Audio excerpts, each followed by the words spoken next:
We turn now to Republican Senator Lindsey Graham of South Carolina. He joins us from London. Good morning to you, Senator. Thank you.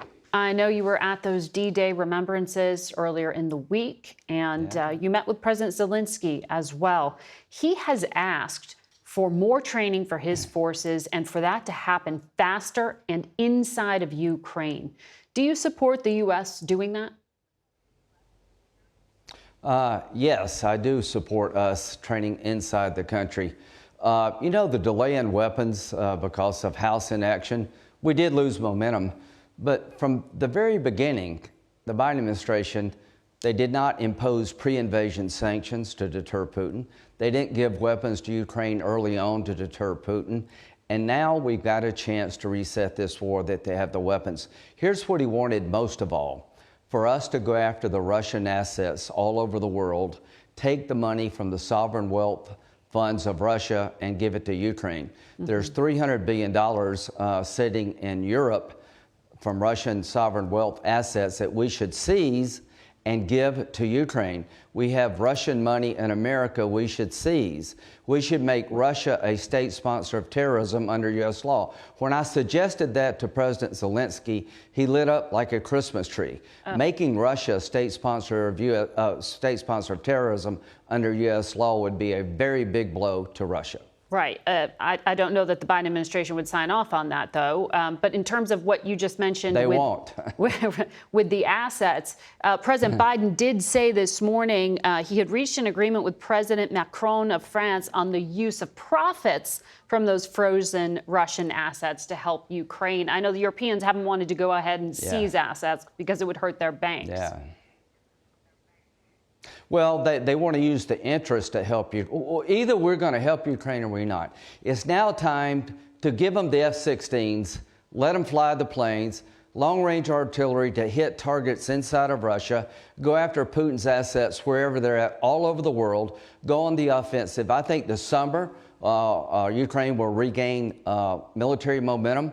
Everything we've done with Ukraine has been slow, it's been indecisive.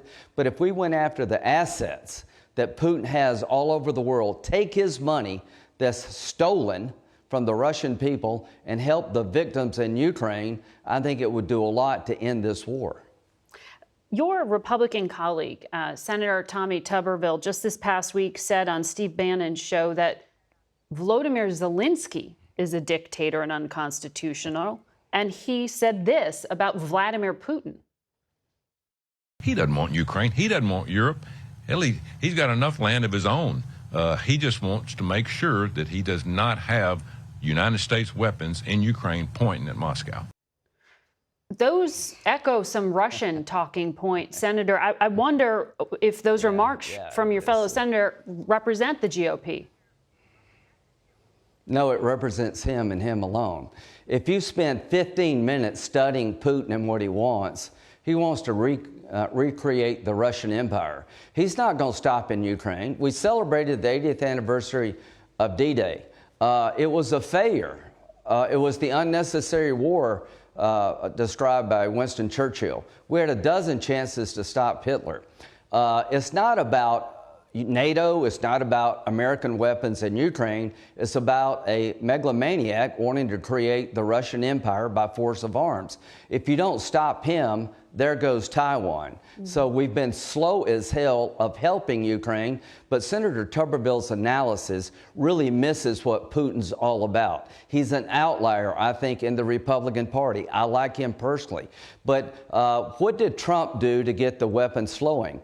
He created a loan system. They're sitting on $10 to $12 trillion of critical minerals in Ukraine. They could be the richest country in all of Europe. I don't want to give that money and those assets to Putin to share with China. If we help Ukraine now, they can become the best business partner we ever dreamed of. That $10 to $12 trillion of critical mineral assets could be used by Ukraine and the West, not given to Putin and China. This is a very big deal how Ukraine ends. Let's help them win a war we can't afford to lose. Let's find a solution to this war. But they're sitting on a gold mine to give Putin $10 or $12 trillion of critical minerals that he will share with China is ridiculous. I want to get to the Middle East with you as well. Later today, Benny Gantz, one of the ministers in Prime Minister Netanyahu's war cabinet, is expected to announce his resignation, which he has previously said would happen if he wasn't handed a day after plan. The defense minister has also said there is no planning for the day after happening. Where is this headed? I think Mr. Gantz will withdraw from the war cabinet, but Bibi will still have a majority. I like Benny Gantz. Here's what I found on my last trip to Israel just a few days ago. There's universal opposition to creating a Palestinian state by all levels of Israeli society if it is seen as a reward for terrorism of October the 7th. The day after plan, when Hamas is destroyed militarily and they no longer can threaten Israel, needs to be a negotiation between Israel and Saudi Arabia and the UAE to come up with a plan for Gaza and the West Bank to give the Palestinians hope and a better life and secure Israel. That is the only plan I see working. You cannot occupy, Israel can't, in my view, permanently Gaza. That will be a disaster for Israel. Well, Prime Minister Netanyahu hasn't said that clearly yet, that he would not seek to occupy. He's coming July the 24th. I've spent a lot of time with Bibi. He is right to want to make sure there will be no stop to this war until Hamas is destroyed militarily and cannot threaten another October 7th. I've had very detailed discussions with the Prime Minister and with the Crown Prince and this administration. I believe there will be forming in the next week. I want to talk to you more about this. There will be a plan coming about. All right, we have to talk more about this on the other side of the commercial break, though, so just give me a minute or two and we'll be right back. Welcome back to Face the Nation. We return to our conversation now with South Carolina Republican Senator Lindsey Graham. Senator, thank you for staying through the break for us. Before we went to it, you said by July 24th, when the Prime Minister of Israel is here in Washington to address the joint session of Congress, you do expect a plan for the day after. Do you expect, given the limited amount of time left, that there will be normalization with Saudi Arabia and Congress will be able to vote before the election? I think it's still possible, but the administration's taken months to negotiate the defense agreement between Saudi Arabia and the United States, holding it over Israel's head regarding Rafah. I think we're almost there. One thing I got from this trip was that they still don't have the weapons they need in Israel to finish off Hamas. So they're going to be sending me a list of weapons that are being slow walked. So I'm going to bring that up. But yeah, I think we can still do this. July the 24th will be here before you know it. Hopefully major military operations will be over against Hamas if we give Israel the weapons they need. And we can sit down and talk about a vision for Gaza and the West Bank that will give security to Israel, hope and prosperity for the Palestinian people, with Saudi Arabia and the UAE involved. So that is my hope, that is my belief, and I want to help where I can. We'll see if that vote can be taken. Sir, you just mentioned U.S. military aid. Our poll out today shows a majority of Americans, 61%, say the U.S. should not send Israel weapons. 6 in 10 says Israel should stop or decrease its military actions in Gaza. Isn't it time for this war to end now, given that the tide of public opinion is turning against Israel? I think it'd be the biggest mistake we could. I criticize Senator Tuberville for his view of Ukraine. Let me be straight with you. Hamas would kill everybody here if they could get here. Israel's not our enemy. They're our ally. Well, they can't because they're pinned down over there. I want them destroyed so they can never come back to hurt Israel or us. Hezbollah is alive and well. So to those Americans who believe pulling the plug on Israel now makes us safer, you've missed a lot. Radical Islam wants to slit the throat of every Jewish person and your throat too. So no, I want to give weapons they need. The administration's withholding weapons.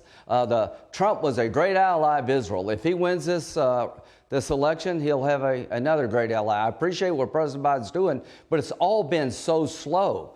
So if you don't, Iran, here's the big takeaway from my trip. The IDF chief told me he's never been more worried about a nuclear breakout regarding the Iranians than he is right now. He thinks we've lost deterrence. He's asking for joint military operations with the United States to convince Iran not to dash toward a nuclear weapon. These are the most dangerous times since the 30s. Don't make the mistakes of the 30s. Senator Tuberville said, give Putin what he wants. Yeah. Well, that's what we did in the 30s. That didn't work out. Pull the plug on Israel. That didn't work in World War II. It's not going to work now. Very quickly, before I let you go, in this past year, the Biden administration deported, expelled, or repatriated more than 740,000 people, which they say is more than any year since 2010. You this week said there need to be mass deportations. Aren't those numbers mass deportations? They've had 10 million people come into this country illegally. It's the highest level of illegal immigration in the last 3 years in the history of the country. We went from the lowest under Trump to the highest in recorded history.